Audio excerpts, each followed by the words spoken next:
Hi there, welcome back to Apatros Review. In this episode, The Werewolf of Washington, directed by Milton Moses Ginsburg in the year 1973, part of the Mill Creek Pure Terror set. Hi there, welcome back to the Apatros Review, your guide to the wild world of science fiction, action, and horror cinema with me, your host, Mila Sipka.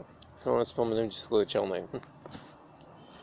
Now in this episode, we return to the Mill Creek Pure Terror set, with The Werewolf of Washington, which was a 1973 horror political satire directed by Milton Moses Ginsburg.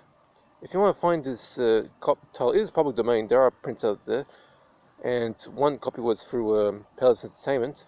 It's part of their horror 10-pack they released about a decade ago. But my review copy is from the Pure Terror set from Mill Creek.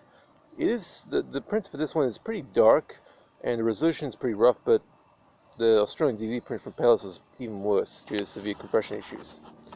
Now, conceived in the wake of the Watergate scandal that ultimately brought down the Richard Nixon administration back in the 1970s, The Werewolf of Washington is a 1973 horror comedy that was based off a script that was written in 10 days and meant to be political satire.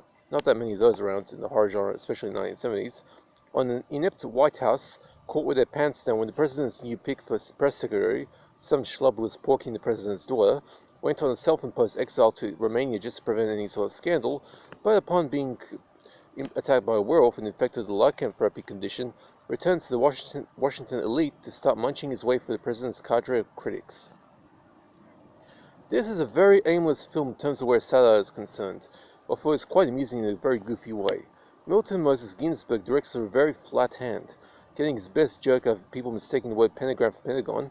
The werewolf, Dean Stockwell, in the ratty old-school yak-hair werewolf masks, seeks out his victims to be marked for death, or at least a good old-fashioned munching, by having subliminal pentagrams appear in their hands that only Yak Boy can see, as well as the rather touchingly cute side of the Wolfie Wanda, acting like a puppy around the midget mad science working for the CIA, deep beneath the White House. He seems very fond of the hairy advisor. And a very funny goof around the 46-minute mark, where Mr. Hairy Feet tries to sneak up on a black hippie in a telephone booth, only for we the viewer to see in the dark. He breaks a light shadow about 10 seconds before he strikes. Other than that, this film pretty much reeks of amateurishness. The Werewolf of Washington sits its hairy yak ass on a C, 4 out of 10. It's a very clumsy political horror satire that isn't exactly bad enough to qualify for the D spectrum, but isn't anywhere near being a good film. Average at best.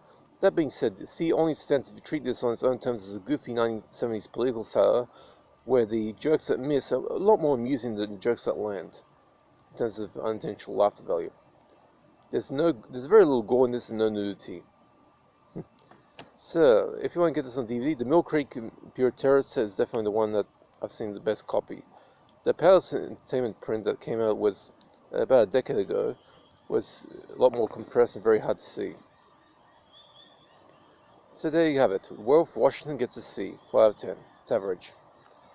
I don't do requests, but if you want a particular film in my collection, just hit me up in the comment section, I'll answer.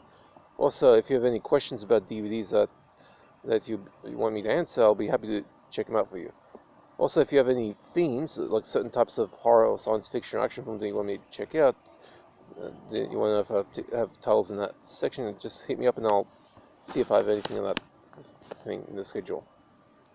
Hope you guys are staying safe, take it easy, and let's have this review. See ya.